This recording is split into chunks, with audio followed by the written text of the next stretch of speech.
हाय। सो आज अपन thermodynamics start करते हैं। ठीक है। सबसे पहले बात करते हैं ज़ीरोथ लॉ के बारे में। ठीक है। अगर आपके पास दो ऑब्जेक्ट्स है ए और बी, और वो दोनों एक थर्ड ऑब्जेक्ट के साथ थर्मल इक्विलिब्रियम में है। ठीक है। तो आपके पास एक ऑब्जेक्ट ए है, एक ऑब्जेक्ट बी है। ये दोनों किसी ऑब्जेक्ट सी के साथ थर्मल इक्विलिब्रियम में है, तो ये आपस में भी थर्मल इक्विलिब्रियम में होंगे। ठीक है। इसको हम बोलते हैं जीरोथ लॉ ऑफ थर्मोडायनेमिक्स। ठीक है। अब थर्मल इक्विलिब्रियम का मतलब क्या होता है? थर्मल इक्विलिब्रियम का मतलब होता है एक ऐसी कंडीशन जहां पर दो ऑब्जेक्ट के बीच में हीट का ट्रांसफर ना हो। थर्मल इक्विलिब्रियम का मतलब एक ऐसी कंडीशन जहां पर दो ऑब्जेक्ट के बीच में हीट का ट्रांसफर ना हो। ठीक है। ये जीरोथ लॉ ऑफ थर्मोडायनेमिक्स से ही टेम्परेचर का कॉन्सेप्ट निकल के आता है। बेसिकली क्या होता है, जब दो ऑब्जेक्ट थर्मल इक्विलिब्रियम में होते हैं तो एक ऐसी प्रॉपर्टी होती है जो दोनों में सेम होती है, और उस प्रॉपर्टी को हमने नाम दिया है टेम्परेचर। जब दो ऑब्जेक्ट थर्मल इक्विलिब्रियम में होते हैं तो एक ऐसी प्रॉपर्टी होती है जो दोनों में सेम होती है, उस प्रॉपर्टी को हमने नाम दे रखा है टेम्परेचर। ठीक है। चलो नेक्स्ट आगे बात करते हैं। थर्मोडायनेमिक्स में वर्क के बारे में बात करते हैं। ठीक है। तो हमने इससे पहले जो वर्क पढ़ा है, उस वर्क का फॉर्मूला अपन ने ऐसा कुछ पढ़ा है, work done is equals to force into displacement या एफ डॉट डी एस का इंटीग्रेशन। थर्मोडायनेमिक्स में जब अपन गैस के बारे में बात करेंगे तो गैस के केस में वर्क को ऐसे लिखेंगे अपन, पी डी वी का integration. Work done is equals to P D V का इंटीग्रेशन। ठीक है। अब आपको ये समझना है कि आपके पास ये कंटेनर है, ये पिस्टन है, यहाँ पर आपके पास गैस होगी। आपको ये समझना है कि फिज़िक्स में हम क्या करते हैं, हम इस गैस का वर्क स्टडी करते हैं। फिज़िक्स में हम क्या करते हैं, इस गैस का वर्क स्टडी करते हैं। ठीक है। तो जब आप पी डी वी का इंटीग्रेशन लिखोगे तो यहाँ पर प्रेशर किसका रखोगे? प्रेशर इस गैस का रखोगे। ठीक है। अब आपको ये ध्यान रखना है कि अगर गैस एक्सपांड होती है, अगर ये गैस एक्सपांड हो गई, इसका वॉल्यूम बढ़ गया, तो उस केस में वर्क पॉजिटिव होगा। लेकिन अगर यही गैस कंप्रेस हो गई तो कंप्रेस होने पर वर्क नेगेटिव आएगा। ठीक है। कंप्रेस होने पर वर्क नेगेटिव आएगा।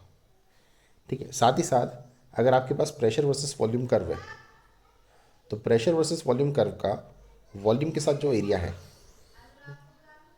पीवी कर्व का वॉल्यूम के साथ जो एरिया है वो आपको वर्क दे देगा। ठीक है। तो वॉल्यूम के साथ अगर आप एरिया निकालोगे तो वो आपको वर्क दे देगा। जैसे आप यहाँ देख सकते हो, ये प्रेशर है, ये वॉल्यूम है, ये कर्व है। अगर आप वॉल्यूम के साथ एरिया निकालते हो, वॉल्यूम एक्सिस के साथ एरिया निकालते हो, तो उससे आपको वर्क मिल जाएगा। यहाँ पर भी आप देख सकते हो, प्रेशर है, वॉल्यूम है, कर्व है। अगर आप वॉल्यूम के साथ एरिया निकालोगे तो आपको वर्क मिल जाएगा। ठीक है। यहाँ पर आप देख सकते हो साथ ही साथ वॉल्यूम बढ़ रहा है। वॉल्यूम बढ़ रहा है मतलब गैस जो है वो एक्सपांड कर रही है।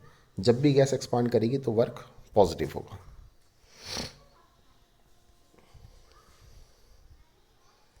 ठीक है। अच्छा, अब आपको ये समझना है कि जो वर्क डन होता है, this work done is a path function. Work done is a path function. Work done path function है, इसका मतलब ये है कि ग्राफ में अगर आप ए से बी तक ऐसे जा रहे हो और ए से बी तक ऐसे जा रहे हो तो पाथ अलग अलग है। अगर पाथ अलग अलग है तो वर्क अलग अलग आएंगे। Work done is a path function. Path function का मतलब ए से बी तक आप अलग अलग पाथ के थ्रू जाओगे तो अलग अलग वर्क आपको मिलने वाला है।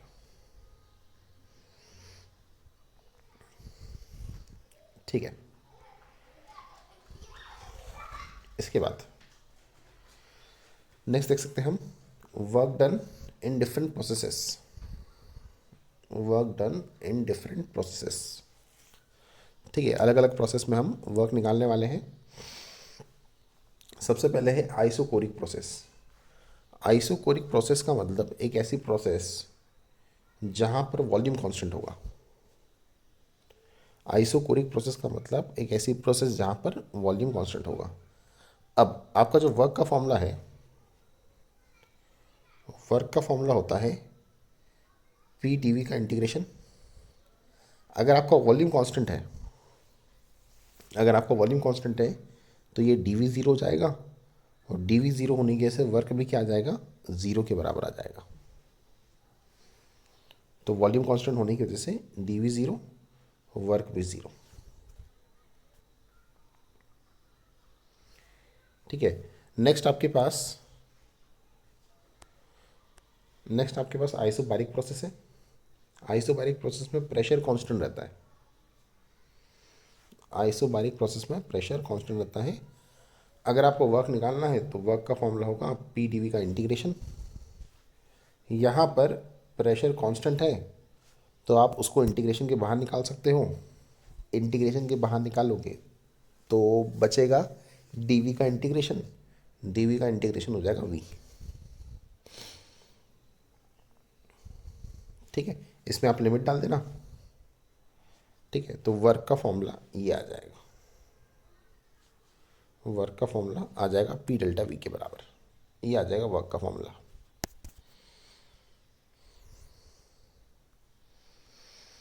ठीक है। नेक्स्ट आइसोथर्मल प्रोसेस में अपन वर्क निकालते हैं। ठीक है, आइसोथर्मल प्रोसेस में टेम्परेचर कांस्टेंट रहता है। ठीक है, और इस केस में वर्क का फॉर्मूला आता है N R T L N V two upon V one. ये फॉर्मूला कैसा आते हैं देखते हैं। ठीक है, तो वर्क का जो फॉर्मूला होता है, ठीक है, वर्क का जो फॉर्मूला होता है, ठीक है, वो फॉर्मूला होता है पी डी वी का इंटीग्रेशन। वर्क का फॉर्मूला होता है पी डी वी का इंटीग्रेशन। अब यहाँ पर आइसोथर्मल प्रोसेस है तो टेम्परेचर कांस्टेंट रहेगा, लेकिन प्रेशर वेरी कर सकता है। तो ये प्रेशर जो है ये वेरी कर सकता है। अब अगर प्रेशर वेरी कर सकता है तो हम क्या करेंगे, पी बराबर नाट लगाएंगे। ठीक है, और यहाँ से प्रेशर की वैल्यू निकाल लेंगे। ठीक है, और प्रेशर की वैल्यू हम उठा के यहाँ सब्सटीट्यूट कर देंगे। ठीक है, तो प्रेशर के बदले में हमने N R T by V लिखा, साथ में डी वी लिखा। अब इसको हम इंटीग्रेट करेंगे। ठीक है, जब आप इसको इंटीग्रेट करोगे तो नंबर ऑफ मोल्स कांस्टेंट मानोगे, क्लोज कंटेनर प्रोसेस है। आर यूनिवर्सल कांस्टेंट है, ये भी कांस्टेंट है। आइसोथर्मल प्रोसेस होने की वजह से टेम्परेचर भी कांस्टेंट है, तो ये एन आर टी वाली टर्म बाहर जाएगी। बचेगा one by V into D V का इंटीग्रेशन, है ना। और ये जो one by V into D V का इंटीग्रेशन है ना, वो एल एन वी हो जाएगा। लिमिट डालोगे तो वो L N V two by V one हो जाएगा। ठीक है, इस तरीके से आप आइसोथर्मल प्रोसेस में वर्क निकाल सकते हो। ठीक है, आपको ये फॉर्मूला याद रखना है। आइसोथर्मल प्रोसेस में वर्क होता है N R T L N V two upon V one. ठीक है, नेक्स्ट है आपके पास एडियाबेटिक प्रोसेस। एडियाबेटिक प्रोसेस मतलब एक ऐसी प्रोसेस जिसमें हीट ट्रांसफ़र ना हो। एडियाबेटिक प्रोसेस मतलब एक ऐसी प्रोसेस जिसमें हीट ट्रांसफ़र ना हो। ठीक है, हीट ज़ीरो हो।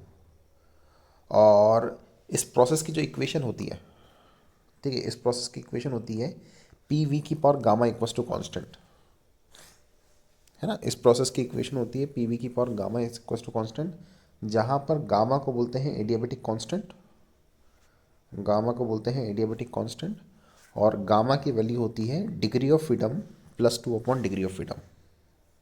गामा होता है degree of freedom plus two upon degree of freedom, ये होता है गामा।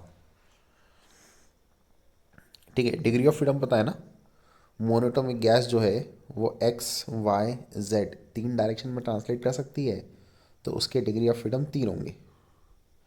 डायटोमिक गैस तीन डायरेक्शन में ट्रांसलेट कर सकती है और दो डायरेक्शन में रोटेट भी कर सकती है, तो उसके डिग्री ऑफ फ्रीडम पाँच होंगे। तो अगर आपको डिग्री ऑफ फ्रीडम पता है तो आप गामा निकाल सकते हो, और एडियाबेटिक की इक्वेशन होती है पी वी की power gamma equals to constant. ठीक है, अब एडियाबेटिक में वर्क का फॉर्मूला आपको याद रखना है। वर्क होता है P one V one minus P2V2 upon gamma -1। Adiabatic में वर्क होता है P1V1 minus P2V2 upon gamma -1। ठीक है, या फिर आप इसको ऐसे भी लिख सकते हो, माइनस का NR delta T upon gamma -1। ठीक है,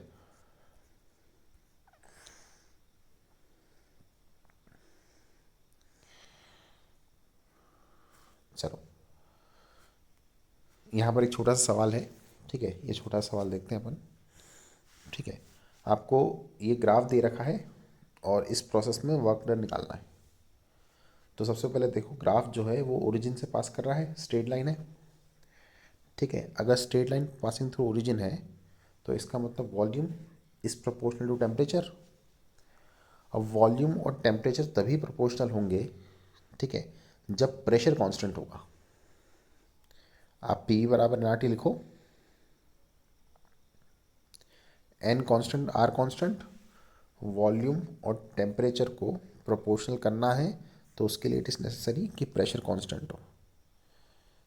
ठीक है, तो इस प्रोसेस में प्रेशर जो है वो कांस्टेंट होना चाहिए, है ना। और अगर प्रेशर कांस्टेंट है मतलब आइसोबारिक प्रोसेस है, और आइसोबारिक प्रोसेस में वर्क का फॉर्मूला होता है पी डेल्टा वी, या फिर पी डेल्टा वी को आप लिख सकते हो एन आर डेल्टा टी।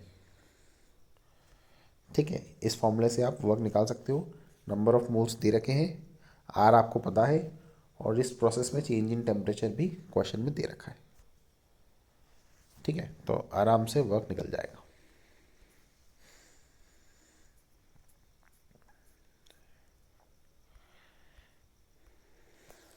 ठीक है,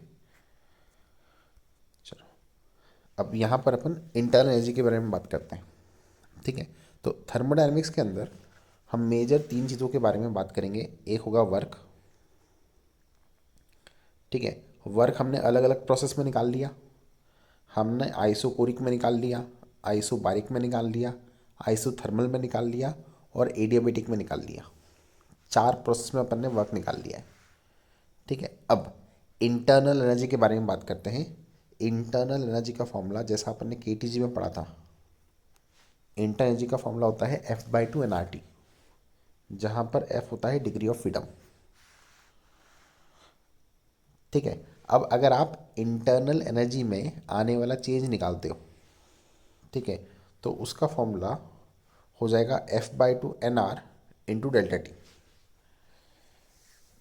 इंटर एनर्जी में आने वाला जो चेंज है वो हो जाएगा F/2 nR डेल्टा टी। इस तरीके से आप डेल्टा यू निकाल सकते हो। ठीक है, सारी प्रोसेस में ये फॉर्मूला लग जाएगा, है ना। सारी प्रोसेसेस के अंदर ये वाला फॉर्मूला लग जाएगा। ठीक है, अच्छा आपको ये समझना है कि ये जो इंटरनल एनर्जी है ना, ये एक प्रकार का स्टेट फंक्शन होता है। This is a type of state function. State function का मतलब क्या है?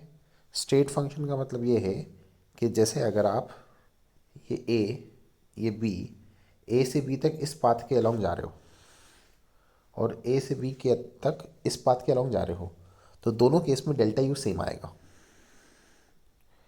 है ना। डेल्टा यू एक प्रकार का क्या है? स्टेट फंक्शन है। स्टेट फंक्शन होने की वजह से डजेंट मैटर आप ए से बी तक कैसे जा रहे हो, हर पाथ में वैल्यू सेम ही आएगी। ठीक है, तो ए से बी आप ऊपर वाली प्रोसेस के थ्रू जाओ, ठीक है, या ए से बी आप नीचे वाली प्रोसेस के थ्रू जाओ, दोनों केस में डेल्टा यू क्या आएगा? एग्जैक्टली सेम आएगा। ठीक है, और यहीं पर अगर आप आगे जाते हो, रिवर्स आते हो, तो आगे वाली प्रोसेस में जितना डेल्टा यू आएगा, पीछे वाली प्रोसेस में उतना ही डेल्टा यू आएगा, लेकिन नेगेटिव साइन के साथ। अगर आप आगे जाते हो और पीछे आते हो, तो आगे जाते वक्त जितना डेल्टा यू आएगा, पीछे आते वक्त उतना ही डेल्टा यू आएगा, लेकिन नेगेटिव साइन के साथ। ठीक है, और अगर आपके पास साइक्लिक प्रोसेस है, अगर आपके पास साइक्लिक प्रोसेस है जिसमें आप एक पॉइंट से स्टार्ट करते हो और घूम के वहीं आ जाते हो, तो साइक्लिक प्रोसेस के लिए डेल्टा यू ज़ीरो होगा। ठीक है, डेल्टा यू के बारे में ये डिटेल्स आपको याद रखनी है।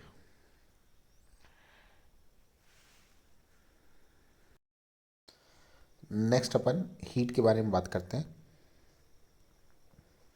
ठीक है, तो जैसा कि वर्क में था, हीट भी एक प्रकार की पाथ फंक्शन होने वाली है। पाथ फंक्शन का मतलब कि हीट की वैल्यू पाथ पे डिपेंड करेगी।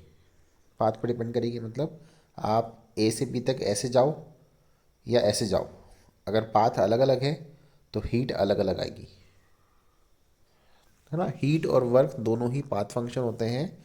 पाथ फंक्शन होने की वजह से आप ऐसे जाओ या ऐसे जाओ, हीट और वर्क की वैल्यू अलग अलग आने वाली है ना। जबकि डेल्टा यू स्टेट फंक्शन होता है तो पाथ पर डिपेंड नहीं करता है, आप कैसे भी जाओ वैल्यू सेम आएगी डेल्टा यू के केस में। ठीक है। इसके बाद इसके बाद किसी भी प्रोसेस के लिए आप हीट को इस तरीके से लिख सकते हो एन सी डेल्टा टी, है ना। या अगर और करेक्ट वे में लिखूँ तो इसको आप लिख सकते हो एन सी डी टी का इंटीग्रेशन।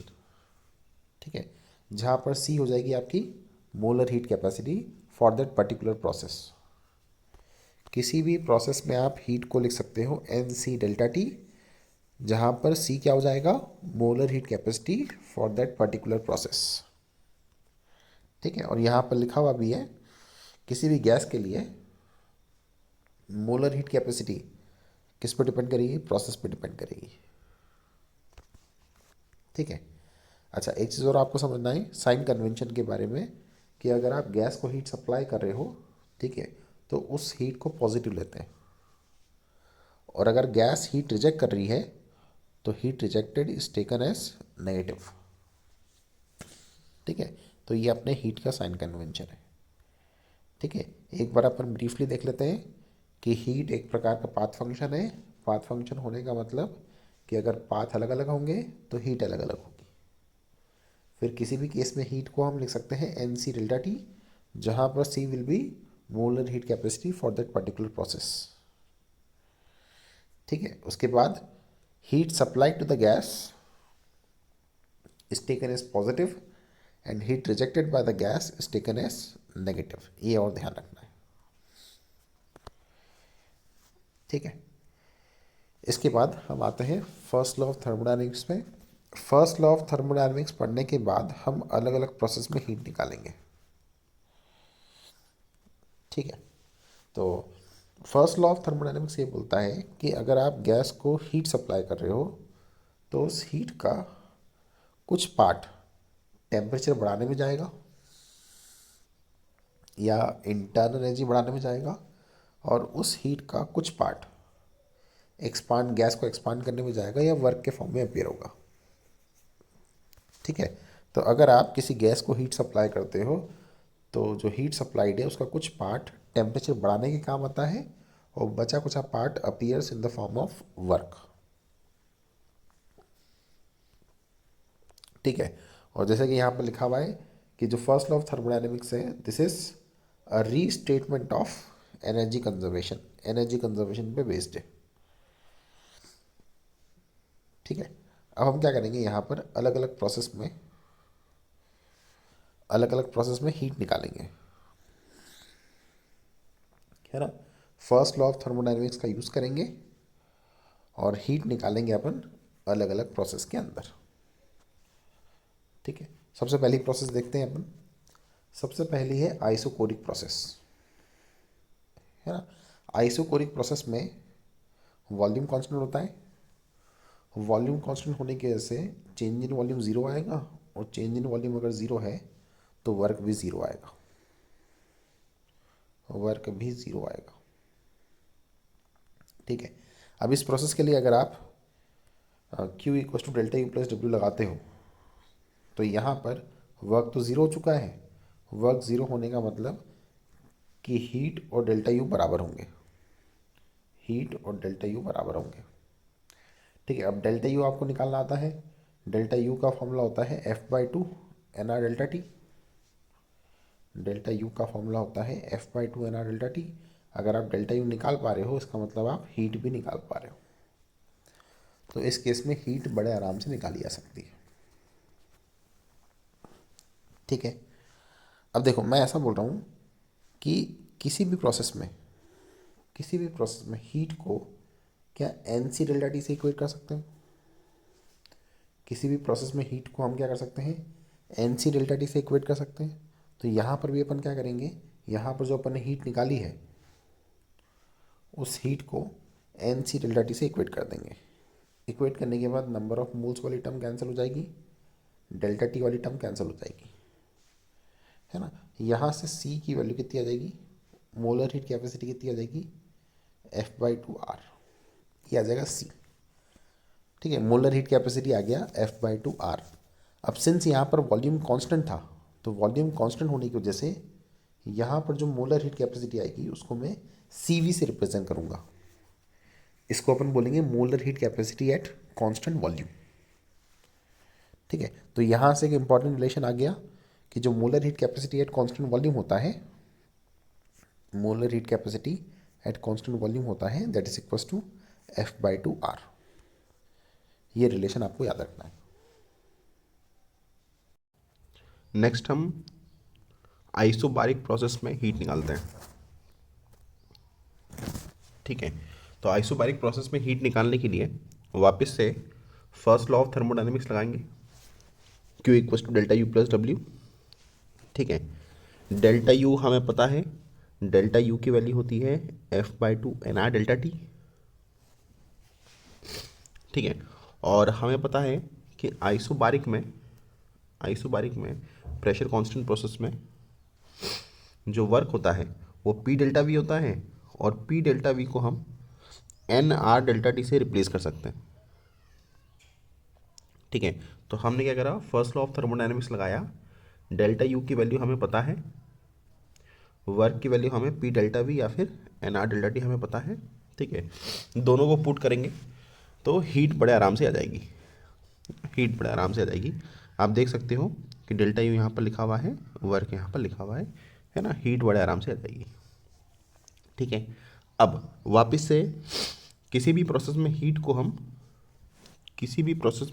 हम एन सी डेल्टा टी के फॉर्म में रिप्रेजेंट कर सकते हैं। तो यहाँ पर भी हम हीट को एन सी डेल्टा टी के फॉर्म में रिप्रेजेंट करेंगे, और यहाँ पर प्रेशर कांस्टेंट होने की वजह से सी को हम सी पी लिखेंगे, है ना, सी को अपन सी पी लिखेंगे। जैसे ही आप ऐसा लिखोगे, ठीक है, वैसे ही ये N delta T, N delta T, N delta T हर जगह कैंसिल हो जाएगा। ठीक है, कैंसिल होने के बाद ये जो सी पी है ना, ये सी पी की वैल्यू हो जाएगी F/2R प्लस आर के बराबर, है ना। यहाँ से सी पी की वैल्यू आ जाएगी, F/2R प्लस आर के बराबर। ठीक है, और मुझे याद है कि ये जो F/2R है, ये CV होता है, ये CV होता है। ठीक है, तो यहाँ से CP की वैल्यू आ जाएगी CV प्लस R। ठीक है, या फिर हम बोल सकते हैं CP माइनस CV की वैल्यू R के बराबर हो जाएगी। इस रिलेशन को बोलते हैं मेयर्स रिलेशन। ठीक है, तो CP की वैल्यू आ गई CV प्लस R, या फिर CP माइनस CV की वैल्यू आ गई R के बराबर, इसको बोलते हैं मेयर्स रिलेशन। ठीक है, ये रिलेशन आपको याद रखना है।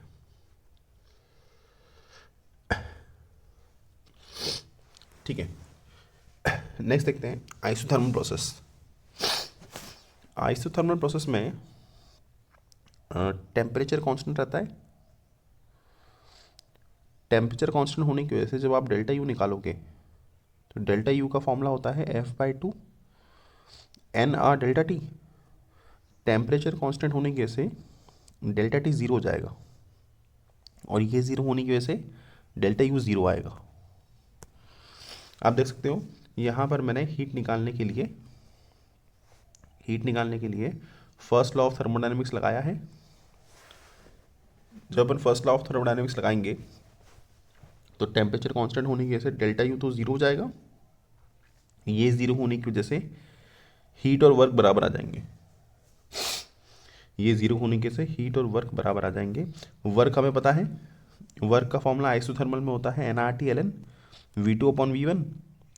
वर्क का फॉर्मूला अगर हमें पता है NRT/Ln V2/V1, तो वर्क निकालने से हीट अपने आप ही आ जाएगा, है ना। अगर आपको वर्क निकालना आता है तो हीट बड़े आराम से निकाला जा सकता है। ठीक है। Next adiabatic process. Adiabatic process में तो हीट ज़ीरो ही होती है, तो आपको हीट वगैरह निकालने की कोई ज़रूरत है नहीं, डायरेक्टली आप बोल सकते हो हीट ज़ीरो है।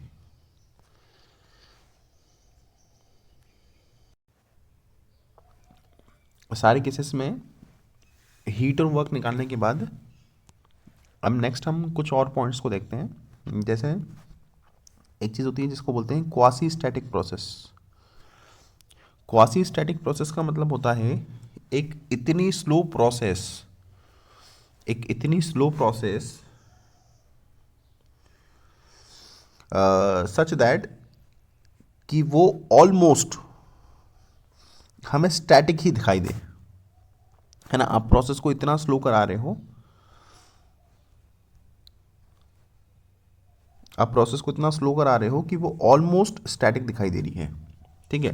तो क्वासी स्टैटिक का मतलब ये होता है कि एक इतनी स्लो प्रोसेस जो कि ऑलमोस्ट स्टैटिक दिखाई दे, ठीक है। फिर आइसोथर्मल प्रोसेस में हमने वर्क निकाल रखा है। एडियाबेटिक प्रोसेस में भी हमने वर्क का फॉर्मूला याद कर रखा है, ठीक है। नेक्स्ट हम क्या करते हैं, नेक्स्ट हम थोड़ा सा हीट इंजन के बारे में बात करते हैं। नेक्स्ट हम क्या करते हैं, हीट इंजन के बारे में बात करते हैं, ठीक है। तो जो हीट इंजन है, वो हीट इंजन क्या करता है, कोई भी हीट इंजन हाई टेम्परेचर से, दो रिजर्वायर होंगे आपके पास, एक हाई टेम्परेचर एक लो टेम्परेचर वाला रिजर्वायर होगा, ठीक है। तो आप क्या करोगे, हाई टेम्परेचर से हीट उठाओगे, उस हीट का कुछ पार्ट वर्क में कन्वर्ट कर दोगे, और बचा कुचा पार्ट यहाँ पर, हीट का बचा कुचा पार्ट यहाँ पर रिजेक्ट हो जाएगा, ठीक है। तो इंजन क्या करता है, किसी हाई टेम्परेचर वाले रिजर्वायर से हीट एब्जॉर्ब करता है, उस हीट का कुछ पार्ट वर्क में कन्वर्ट करता है, और बची कुची जो एनर्जी होगी वो in the form of heat dissipate हो जाती है, ठीक है। तो ये होता है हीट इंजन की वर्किंग, ठीक है। अब अगर मैं इस हीट इंजन की इफिशिएंसी डिफाइन करूं, अगर मैं इस हीट इंजन की इफिशिएंसी डिफाइन करूं, ठीक है, तो इफिशिएंसी का मतलब होता है desired output upon input. Efficiency का मतलब होता है आउटपुट अपॉन इनपुट। अब जब आप इंजन के बारे में बात कर रहे हो ना, तो जब आप इंजन के बारे में बात कर रहे हो, तो आपका जो आउटपुट होगा, वो आउटपुट होगा in the form of work. जो भी आपका आउटपुट होगा, that output will be in the form of work. ये जो वर्क है ना, ये आपका आउटपुट होगा, ठीक है। और इस आउटपुट को जनरेट करने के लिए आप जो इनपुट दे रहे हो, वो इनपुट है ये वाली हीट। इस आउटपुट को जनरेट करने के लिए जो इनपुट दे रहे हो, वो आपकी ये वाली हीट है, ठीक है। तो एफिशिएंसी का फॉर्मूला होगा आउटपुट अपॉन इनपुट, मतलब ये वाला वर्क है ना, वर्क डन, अपॉन ये वाली हीट, मतलब हीट सप्लाइड, ठीक है। तो इंजन की एफिशिएंसी होगी work done upon heat supplied, है ना, ये होगी इंजन की एफिशिएंसी, ठीक है। तो मैं यहाँ पर लिख देता हूँ efficiency is equal to work done upon heat supplied, या फिर Q1, ठीक है। अब आप चाहो तो यहाँ पर एनर्जी कंजर्वेशन लगा सकते हो। आप बोल सकते हो कि इंजन ने Q1 एनर्जी एब्जॉर्ब करी, ठीक है, इस एनर्जी का कुछ पार्ट वर्क में चला गया, और इस एनर्जी का कुछ पार्ट Q2 में चले गया। यहाँ से आप बोल सकते हो वर्क की value Q1 minus Q2, work की वैल्यू हो जाएगी Q1 माइनस Q2, ये वर्क आप यहाँ पुट कर देना, ठीक है। तो एफिशिएंसी की वैल्यू हो जाएगी in terms of Q1 and Q2, है ना। तो आप एफिशिएंसी का फॉर्मूला निकाल सकते हो, ठीक है। चलो अब यहाँ पर नेक्स्ट है सेकेंड लॉ ऑफ थर्मोडायनेमिक्स,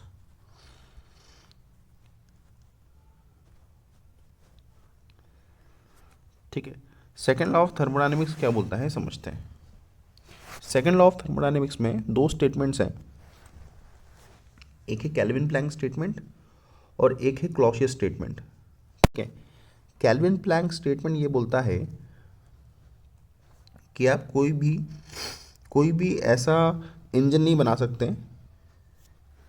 कोई भी ऐसा इंजन नहीं बना सकते जो हीट को एब्जॉर्ब करे और उस पूरी हीट को वर्क में कन्वर्ट कर दे। आप कोई भी ऐसा इंजन नहीं बना सकते हैं जो कि हीट को एब्जॉर्ब करे और पूरी हीट को क्या कर दे, वर्क के अंदर कन्वर्ट कर दे। ठीक है, ये है हमारा केल्विन प्लैंक स्टेटमेंट। ठीक है, इसके बाद क्लॉसियस स्टेटमेंट क्या बोलता है? क्लॉसियस स्टेटमेंट ये बोलता है कि अगर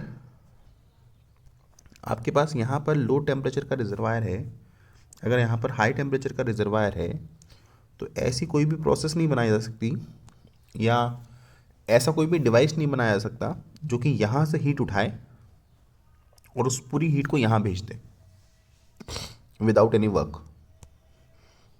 ठीक है, तो हम ऐसा कोई भी डिवाइस नहीं बना सकते जिसका सोल काम क्या हो कि वो यहाँ से लो टेम्परेचर से हीट उठाए और हाई टेम्परेचर में हीट भेज दे विदाउट एनी अदर इफेक्ट। ठीक है, और ये जो दो स्टेटमेंट है, ठीक है, इन्हीं को अपन सेकेंड लॉ ऑफ थर्मोडायनेमिक्स के स्टेटमेंट बोलते हैं। ठीक है, और एक्चुअल में ये जो केल्विन प्लैंक स्टेटमेंट है और क्लॉसियस स्टेटमेंट है, ये दोनों इंडिपेंडेंट स्टेटमेंट्स नहीं है, मतलब दोनों इक्विवेलेंट ही है। ये दोनों स्टेटमेंट्स आपस में इक्विवेलेंट ही है। ठीक है।